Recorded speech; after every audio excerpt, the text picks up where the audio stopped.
Đây là 5 dấu hiệu sẽ khiến bạn không bao giờ kiếm được tiền trên YouTube. Cùng mình khám phá trong video ngày hôm nay nhé.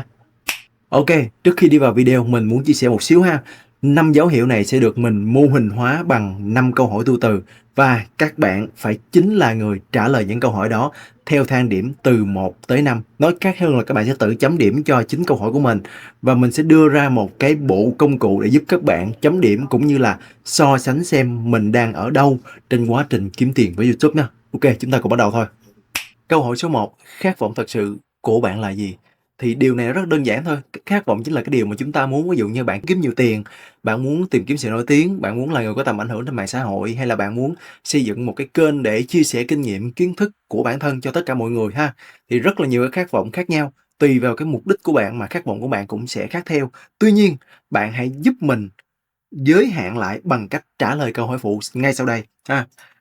Nếu YouTube không tiếp tục trả tiền cho bạn thì bạn có dành thời gian ra để viết kịch bản hay không? Bạn có dành thời gian ra để nghiên cứu những cái con AI, những con trí tuệ nhân tạo, những công cụ để làm video nhanh hơn hay không? Bạn có sẵn sàng đứng trước máy quay nói chuyện như mình hay không? Và cuối cùng bạn có bỏ ra 4, 5, 6 thậm chí 7, 8 tiếng đồng hồ để ngồi edit video để cho thu hút người xem hay không? Đó, nhớ kỹ câu hỏi này nha. Nếu YouTube không trả tiền, bạn có sẵn sàng làm những việc dưới đây hay không? Nếu câu trả lời của bạn là không, không có gì hết, bình thường mà, tại vì tôi có tiền tôi mới làm, không có tiền tôi không làm, thì mình nghĩ là YouTube sẽ không dành cho bạn, tại vì là nếu cái mục tiêu là kiếm tiền á, thì chúng ta không thể đi lâu dài YouTube được, tại vì YouTube là một cái nền tảng duy trì dài hạn chứ không thể nào mà 1-2 ngày mà chúng ta có được cái thành quả liền. Bạn muốn nổi tiếng không vậy? Bạn phải xây dựng cái thương hiệu cá nhân rất là lâu. Cho nên để mà giữ cái lửa, giữ cái nhiệt huyết, giữ cái động lực để tiếp tục cố gắng tiếp tục phát triển á, thì bạn sẽ cần cái lý do, cái điều gì đó nó trói buộc cái bản thân mình lại để mình chủ động, mình ở lại mình làm. Thì ở đây mình xin phép chia sẻ cho bạn một công cụ mà mình thấy rất là hay mà mình đang áp dụng cho bản thân mình luôn. Công cụ đó có tên là Seven Level Deep, dịch ra tiếng Việt có nghĩa là 7 tầng câu hỏi tại sao, dịch nghĩa đen luôn ha. Thì ở đây mình sẽ có là 1, 2, 3, 4, 5, 6, 7, 7 cái why. Why có nghĩa là tại sao. Thì bạn viết giúp mình ra 7 cái gạch đầu dòng, mình sẽ có 7 cái why. Thì ví dụ ha, các bạn nói là các bạn muốn kiếm nhiều tiền thì các bạn sẽ đặt là tại sao muốn kiếm nhiều tiền. Thì ví dụ bản thân mình là mình muốn nói tại mình không muốn sống trong cảnh nghèo khổ nữa. Rồi tiếp theo, tại sao không muốn sống trong cảnh nghèo khổ nữa? Tại nó là tại vì trước giờ nghèo, túng thiếu rồi muốn mua cái gì cũng không được, muốn có nhiều tiền để mua món đồ mình thích. Rồi tại sao lại muốn mua món đồ mình thích? Nó tại vì muốn thỏa mãn cái đam mê. Tại sao muốn thỏa mãn đam mê? Đó. Khi mình cứ hỏi dí tới liên tục, tới cái tầng thứ 6, cái tầng thứ 7 thì bạn gần như sẽ trả lời được cái lý do tại sao bạn muốn bắt đầu làm việc, bắt đầu kiếm tiền, bắt đầu muốn làm với YouTube. Và lưu ý nha, cái này chỉ có bản thân bạn mới tự trả lời được. Ở đây mình chỉ ví dụ thôi, mình không thể nào mình trả lời giùm các bạn, tại vì chỉ có các bạn mới thực sự biết các bạn đang muốn gì, các bạn đang cần gì ha. Thì đây là công cụ mà giúp các bạn tìm ra được cái mục đích thật sự. Nếu mà các bạn mới trả lời đâu đó khoảng 3 hoặc 4 câu hỏi thì thường cái này nó chưa phải là lý do cuối cùng đâu. Thì thường đó là những lý do chúng ta bịa ra thôi. Khi nào ở cái tầng thứ 6, cái tầng thứ 7 trở đi thì đó mới là những cái tầng thật sự là sâu nhất, sâu thẳm nhất trong cái cơ thể chúng ta, trong cái tâm trí chúng ta ha. Và mình cần các bạn giữ cái điều này trong suốt cái quá trình mà phát triển YouTube hay là bạn làm bất cứ điều gì, giữ cái lửa này. Bạn nhớ tại sao, cái nguyên nhân vì sao bạn muốn bắt đầu làm công việc YouTube này ha. Ok. Rồi, tiếp theo mình muốn nói một xíu về cái sự nghiệp dư và sự chuyên nghiệp trong quá trình mà làm việc với YouTube. Thì các bạn cứ tưởng tượng như nè, chúng ta sẽ thường có xu hướng là sẽ đăng video theo sở thích cá nhân, thích gì đăng đó, cái điều đó không có sai. Nhưng khi bạn chọn một cách xuất hiện là theo đam mê, theo yêu thích thì trong mắt khán giả, trong mắt người xem, bạn giống như một cái đứa trẻ, bạn là một người nghiệp dư, bạn chỉ nói liên thuyên những điều bạn thích mà không quan tâm đến người xem, người nghe, người ta có thích cái điều đó hay không. Thì dẫn đến là khán giả họ sẽ không tin vào những gì bạn nói hoặc là họ chỉ xem theo kiểu là giải trí cho vui thôi ha. Thì rất khó để mà bạn xây được thương hiệu cá nhân. Nhưng ngược lại, nếu như bạn chọn cách xuất hiện là một người chuyên nghiệp, nghĩa là bạn đầu tư thời gian, bạn đầu tư chất xám, bạn đầu tư vào kịch bản, bạn đầu tư vào biên tập, bạn đầu tư vào trí tuệ nhân tạo, công cụ này kia để bạn làm cái video bạn hay hơn, ngắn gọn, sinh động hoặc truyền tải nhiều giá trị hơn, thì lúc này bạn đang chọn cách xuất hiện với một tư cách là một người chuyên nghiệp. Bạn coi YouTube giống như là một cái nghề, một cái gì đó mà nó đại diện cho bản thân mình, là uy tín của bản thân, thì lúc đó bạn sẽ có được cái niềm tin, có được cái sự tin tưởng của khán khán giả. Ở đây chính là những người khách hàng tương lai của chúng ta. Và từ đó thương hiệu cá nhân của mình sẽ lên và hiển nhiên là mọi người sẽ kiếm được rất nhiều thứ bên cạnh tiền. Tương tác, lượt xem, lượt like, lượt share, comment này kia các kiểu, rồi chúng ta sẽ kiếm được tiền ha. Đó là một cái rất quan trọng. Cái cách bạn chọn xuất hiện như thế nào thì khán giả sẽ phản hồi như thế đấy. Ok nha. Câu hỏi số 2, bạn có thể giải thích kênh mình trong một câu hay không?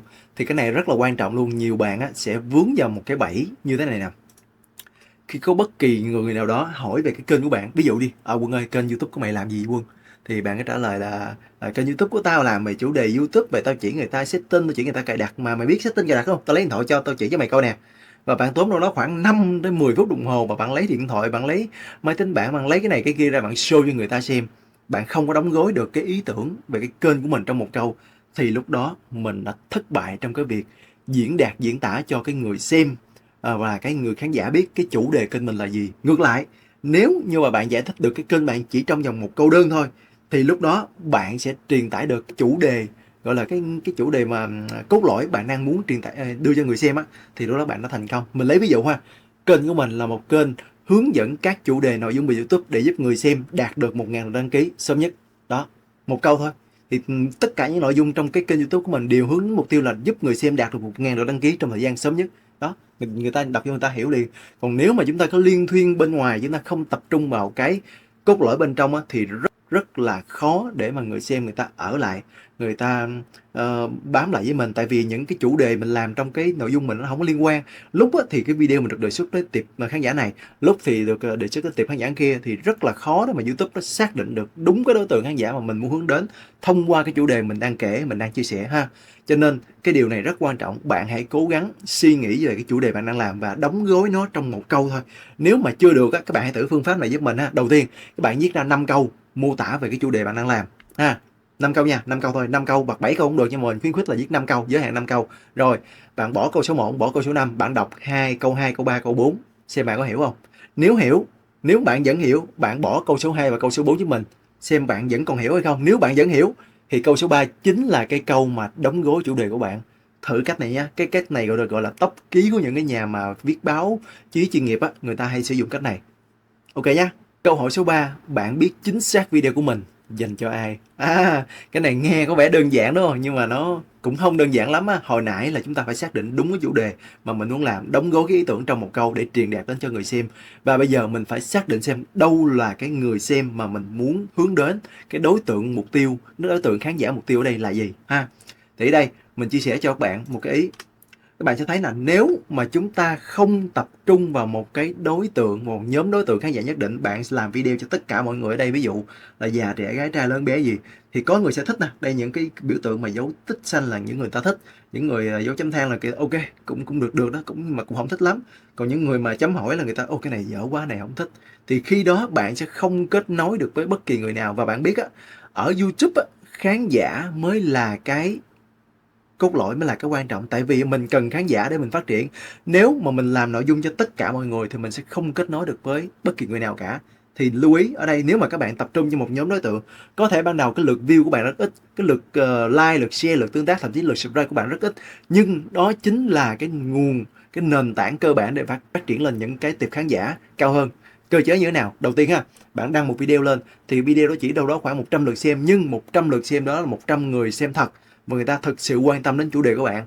Và khi bạn đăng một video thứ hai, trong 100 người xem đó sẽ có 30 hoặc 40 người xem quay lại xem tiếp video của bạn, thì YouTube thấy là cái nội dung này của bạn nó có liên quan tới cái video đầu tiên nè, nó là cái chủ đề của kênh bạn nè, có thể là chủ đề kênh bạn nè, và những người xem này người ta quay lại xem tiếp nè, chứng tỏ video này có giá trị nè, đề xuất thêm. Thì từ 30 người đó, từ 40 người, từ 50 người, từ 100 người đầu tiên đó, YouTube sẽ đề xuất cho bạn thêm rất nhiều người xem nữa, và dẫn đến là kênh của bạn có một cái lượng khán giả rất là đông, và lượng khán giả đó chính là những người đăng ký kênh bạn đó. Thì phải có nhỏ thì mới có lớn. Cho nên nếu mà bạn cứ suy nghĩ là ok mình làm video cho tất cả mọi người, thì bạn sẽ không làm video cho ai xem hết. Thì câu này rất là quan trọng Nếu bạn làm nội dung cho tất cả thì bạn sẽ không kết nối được với ai cả. Cho nên hãy chú ý với mình, tập trung vào một nhóm đối tượng mục tiêu thôi, một cái gì nhất thôi, đừng có tập trung nhiều quá nha, lan man là nguy hiểm lắm ha. Rồi tiếp theo nè, khi mà chúng ta đã có cái nhóm đối tượng mục tiêu rồi, chúng ta phải cần tập trung vào một thứ nữa, đó là giá trị cốt lõi của video là gì. Thì giá trị cốt lõi của video chính là chúng ta giúp người xem giải quyết được cái vấn đề của họ. Ví dụ ha, khi người ta tìm đến một cái kênh của mình là người ta đang bị rối, người ta cảm thấy rất là mệt, rất là confused, rất là bối rối, không biết cái xử lý vấn đề này như thế nào. Và họ thấy họ tìm mọi cách để mở cửa, mở khóa rồi nhưng mà không được. Thì họ bắt đầu tìm đến mình, họ coi video YouTube của mình, họ gõ lên YouTube, họ thấy video mình hiện ra, hoặc là họ thấy video của mình được đề xuất từ một cái video khác chẳng hạn. Thì lúc này mình cung cấp cho họ một cái giải pháp và họ thấy wow, hay quá, cái giải pháp này tuyệt vời quá. Và đó chính là cái chìa khóa để mà họ cảm thấy là ok, tôi coi người này và tôi nhận được cái giá trị là tôi có được cái chìa khóa, tôi mở được cái vấn đề của tôi. Và tôi muốn cảm ơn người này bằng cách tôi nhấn nút like, tôi nhấn nút share, tôi nhấn nút đăng ký, tôi comment tương tác này kia ha. Thì chính cái điều đó nó gửi một tín hiệu rất là tốt tới thuật toán YouTube rằng video chúng ta đang có giá trị, video chúng ta tạo ra giá trị và người xem hứng thú với video chúng ta, đề xuất, người xem sẽ like, share nè, và YouTube sẽ bắt đầu đề xuất cái video chúng ta đến với nhiều người xem hơn, mở rộng cái tệp khán giả ra. Và lúc đó tự nhiên kênh bạn sẽ có lượt đăng ký, lượt xem thôi. Và đây chính là cái nền tảng cốt lõi để mà chúng ta phát triển cái tệp khán giả đi lên. Và từ đó các bạn sẽ kiếm được thêm rất nhiều cái lợi khác. Tiền chính là một trong những số đó ha. Like, share, comment, tương tác, rồi subscribe và tiền. Ok bạn nhé. Câu hỏi số 4. Cách phản ứng khi một video của bạn thất bại.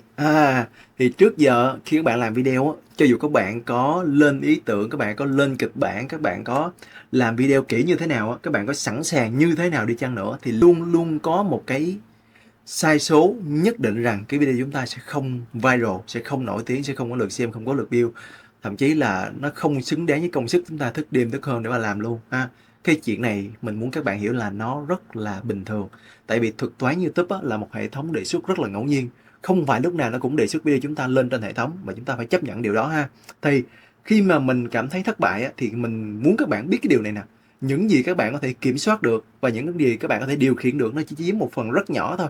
Ở đây các bạn thấy cái dòng tròn màu xanh có chữ control là những gì các bạn có thể kiểm soát, nó chiếm đâu đó khoảng 10 hoặc 20%. Những gì các bạn có thể kiểm soát thôi nha.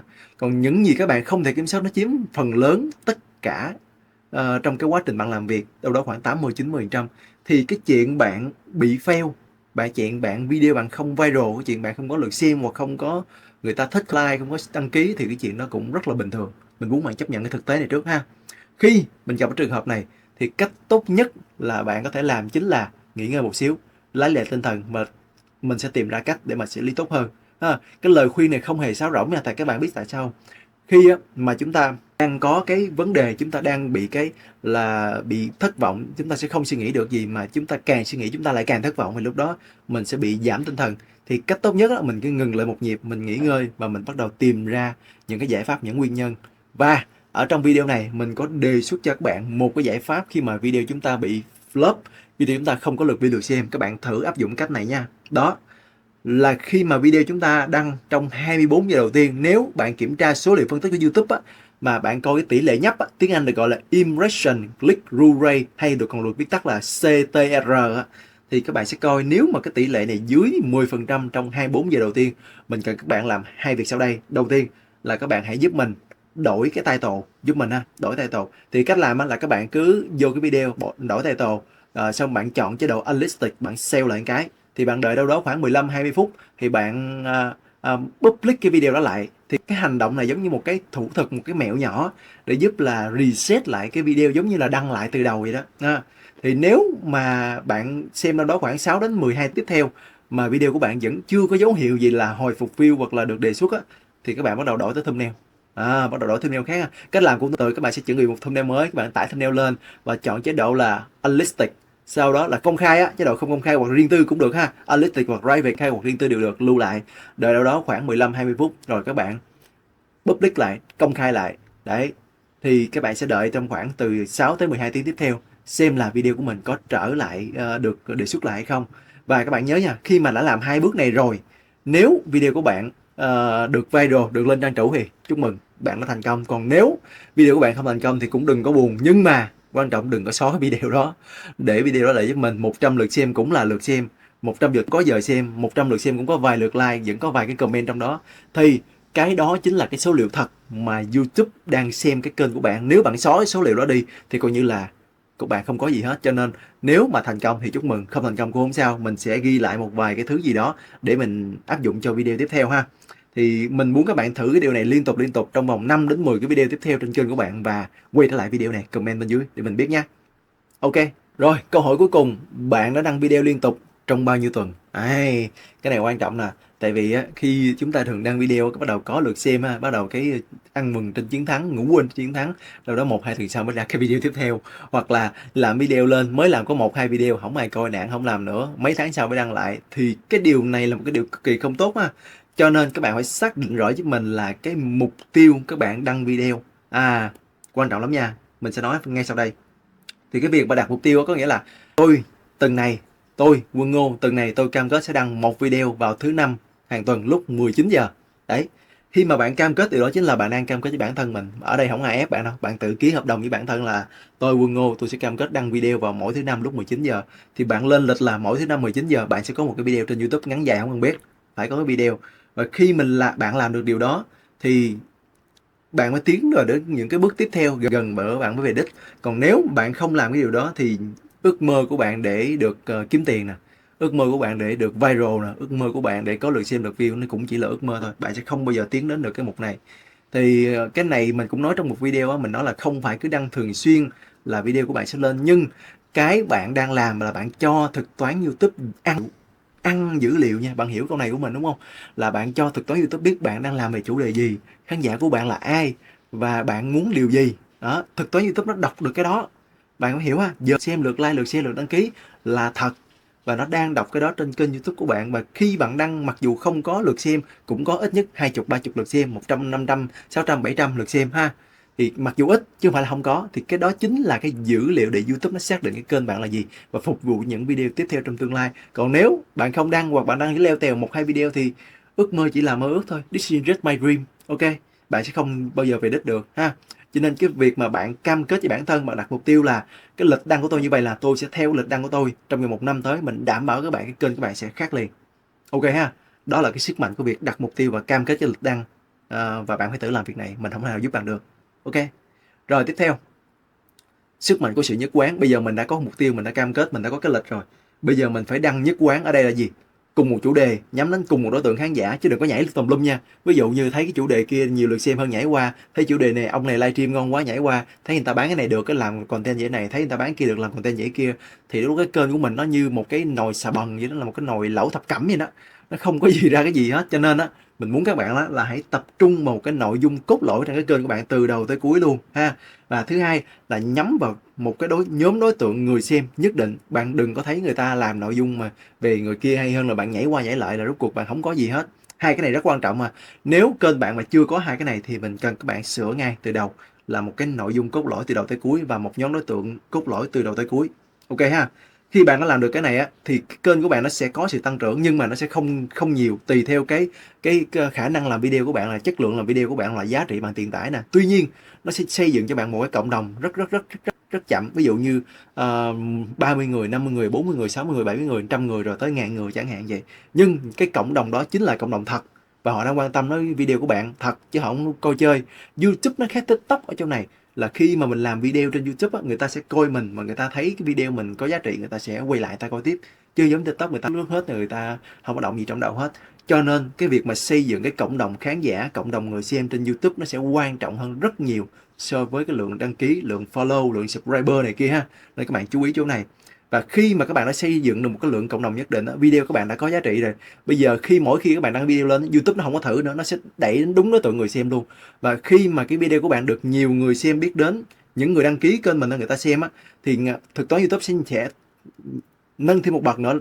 Video này đã được nhiều người xem, là bây giờ tôi sẽ thử đẩy cái video này đến một nhóm đối tượng khác nhau, và rất nhiều người xem nữa sẽ đến với video của bạn và kênh của bạn tự nhiên sẽ phát triển. Và lúc này uy tín của bạn sẽ lên càng ngày càng cao. Và hiển nhiên những cái thứ khác giống như là like, share, subscribe, rồi lượt xem, lượt tương tác và thậm chí là tiền bạc sẽ đến với bạn, dù cách này hay cách khác cũng sẽ đến với bạn thôi, đúng không? Đó, thì bạn thấy từ những điều rất là nhỏ nhất là bạn cam kết lịch đăng nè, bạn đăng theo đúng một chủ đề nè, bạn đăng đúng một nhóm đối tượng khán giả nè, thì những cái này nó sẽ tự động đi theo. Các bạn chỉ cần làm đúng 3 cái đầu này giúp mình, 4 cái sau nó sẽ tự động nó đi theo. Nó không có bất kỳ một cái gì gọi là thần thánh hóa đây hết. Đây cái workflow, đây là cái quy trình mà mình cứ đăng trong vòng 1 năm tiếp theo. Bạn cam kết cho bản thân bạn làm như vậy đi, mình đảm bảo là bạn sẽ phát triển. Ok nha. Rồi cuối cùng, khi mà các bạn đã có được 5 câu hỏi và hiểu được 5 câu hỏi rồi, các bạn sẽ có thêm một cái bảng như thế này. và mình đã tổng hợp cho các bạn một cái form này, mình sẽ gửi cho các bạn ngay sau khi cái video ở bên dưới phần bình luận nhé. Thì sẽ có 5 câu hỏi mình để vào 5 cột, và chúng ta sẽ có 5 hàng cộng thêm một cái hàng tổng kết nữa là 6 hàng ha. Thì ở đây các bạn cần phải đánh giá cái từng câu hỏi theo độ từ 1 tới 5. Thì cái này bạn cũng tự đánh giá chứ mình không tự đánh giá được. Ví dụ ha, bạn sẵn sàng làm video ngay cả khi không được trả tiền, bạn nói ok chơi luôn, có gì đâu sợ, vậy đánh số 5. Còn nói ôi thôi không trả tiền không làm thì là số 1. Tương tự những cái còn lại, cái mức nào bạn thấy là cao thì bạn đánh số càng cao, mức nào bạn thấy thấp bạn đánh số càng thấp ha. Thì ví dụ mình có một cái con số ở đây, ví dụ là 2, 3, 4, 2, 1, thì cái này tổng kết lại là 12. Thì cái số 12 này nó sẽ có một cái ý nghĩa mà mình sẽ cho bạn xem trong cái slide kế tiếp ha. Đây các bạn thấy, khi mà các bạn đạt 12 điểm thì các bạn sẽ nằm trong khoảng 10 đến 15. Thì đây mình sẽ có 4 đoạn, từ đoạn 5 tới 10 là mình gọi là dreamer, dịch ra tiếng Việt là những kẻ mộng mơ. Thì lúc này là các bạn còn đang mơ hồ, các bạn mới bắt đầu làm YouTube, các bạn chưa hiểu cái chủ đề gọi là cốt lõi của kênh là gì, chưa biết cái ngách là gì, chưa biết đối tượng người xem là gì, các bạn vẫn còn đang rất là mơ hồ, chưa biết, cứ làm đại, làm theo quán tính, làm theo kiểu là nghiệp dư, thích thì đăng, không thích thì thôi ha. Thì mình gọi là dreamer từ 5 tới 10 điểm. Và ở giai đoạn thứ hai, ví dụ trong cái hồi nãy, trong cái ví dụ nãy mình cho bạn coi á, là 12 điểm, thì đây là người khám phá. Lúc này có thể là bạn đã manh nha, bạn biết được cái chủ đề là gì rồi, có thể biết được cái đối tượng người xem là gì rồi, nhưng mà bạn vẫn chưa xác định được cụ thể là đối tượng người xem là gì và chủ đề là gì. Bạn vẫn còn phải đi thử từng cái, bạn xem cái nào nó phù hợp với mình, bạn xem cái nào mình có hứng thú, bạn xem cái nào là mình muốn làm, cái nào mình thích, kiểu giống vậy. Thì bạn sẽ đi chậm, bạn khám phá từng cái để bạn xem cái nào mình ok nhất rồi mình tập trung cái đó. Thì mình sẽ gọi đây là giai đoạn người khám phá. Và tiếp theo, khi mà bạn được tới giai đoạn 15 đến 20 điểm thì gọi là người khởi đầu. Lúc này bạn đã xác định được cái chủ đề cốt lõi là gì rồi, bạn đã xác định được cái nhóm đối tượng cốt lõi là gì rồi, thì bạn sẽ bắt đầu bạn chạy thật là nhanh để mà cố gắng làm nội dung. Tại lúc này ý tưởng của mình sẽ trào ra, mình đã có nhóm đối tượng rồi, mình biết mình làm video cho ai rồi, mình biết mình làm video về cái gì rồi, thì lúc này là content nó cứ tự bung ra thôi ha. Thì lúc này mình sẽ gọi là người khởi đầu, starter. Và tiếp theo, cuối cùng là người từ 21 tới 25 điểm là người xây dựng. Lúc này bạn đã có mọi thứ, bạn đã có thể bạn đã có một ekip rồi, thì công việc lúc này của bạn chỉ là ngồi xây dựng cái workflow, cái quy trình làm việc để làm sao nó nhanh nhất, nó hiệu quả nhất và tạo ra video chất lượng nhất. Có thể bạn áp dụng AI automation vô, có thể bạn thuê một cái ekip xịn hơn, có thể bạn đầu tư máy quay camera mic này kia xịn hơn, hoặc setup âm thanh ánh sáng này kia. Bạn bắt đầu xây dựng cái kênh mình để mình tăng thương hiệu lên ha. Thì cái bước này là cái bước cao nhất. Và bản thân mình thì mình tự nhận mình chỉ ở giai đoạn là đâu đó khoảng 14-15 điểm thôi, cái bước chập chững đầu tiên của người khởi đầu thôi ha. Đó, thì các bạn cứ tự đánh giá dựa trên cái thang điểm này, và các bạn hãy coi thử là mình nằm ở đâu trong cái 4 cái giai đoạn này ha. Và mình tin rằng khi mà các bạn đã làm nghiêm túc, các bạn chấm điểm nghiêm túc, thì các bạn sẽ biết mình ở đâu và các bạn cần cải thiện điều gì. Ok nha. Rồi, thì đó là tất cả những chủ đề mình muốn chia sẻ cho các bạn để các bạn nhận biết được 5 dấu hiệu mà các bạn sẽ không bao giờ kiếm được tiền trên YouTube. Nếu các bạn thấy video này hay và hữu ích, đừng quên để lại một like, một share cũng như subscribe channel giúp mình nhé. Còn bây giờ thì xin chào và hẹn gặp lại các bạn trong những video tiếp theo.